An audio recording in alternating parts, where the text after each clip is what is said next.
Welcome to the After Spin. Additional comments from our panelists just available on our website. We want to ask each of you, what do you wish you had said on last week's show, but you didn't? John Hood, we'll start with you.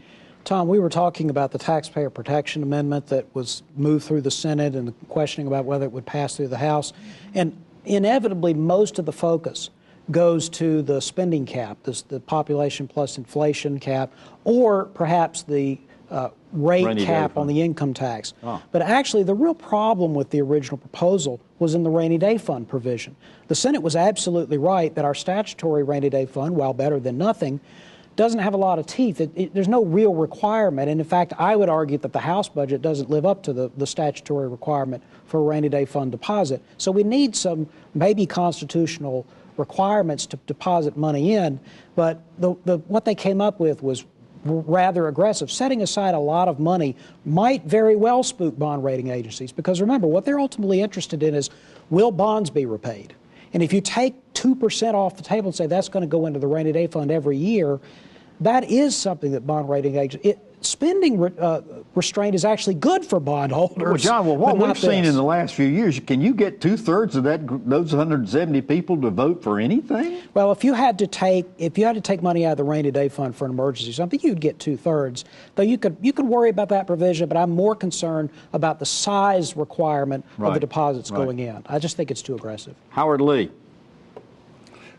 What do you wish you'd have said on last week's show? I wish I could have talked about the fact that the state board is finally showing some courage and taking on a local school system that seems not to be committed to providing good quality support and making good, solid decisions in support of the local school system, and that's Halifax County. Yeah.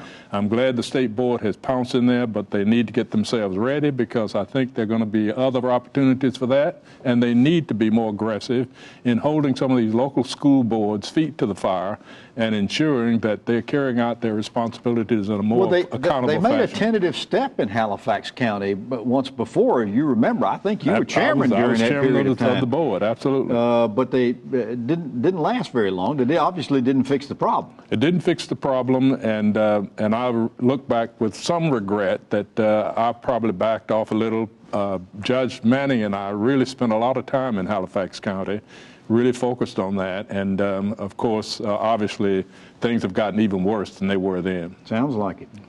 What do you wish you'd have said on last week's show? John, following up on education issues, I don't think the General Assembly realizes the impact that the budget timing has on schools.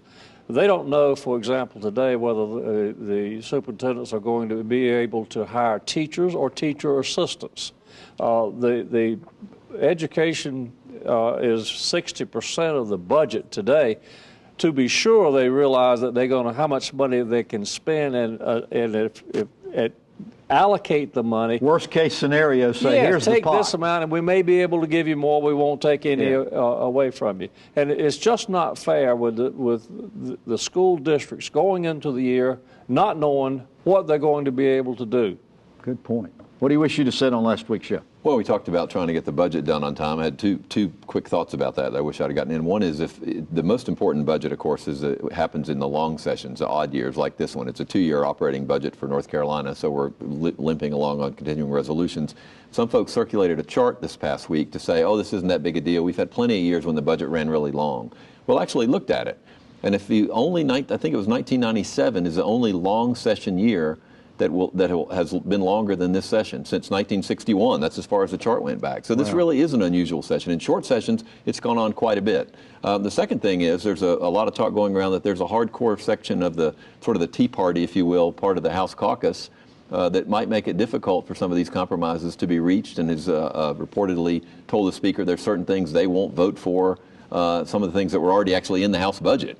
That he might need to get it passed. So I think there's some internal House debates that will make this a little tougher to get a resolution than people think. Always something to talk about when the legislature's in town. Well, thanks for watching the After Spin. We'll have more video all during the week on ncspin.com.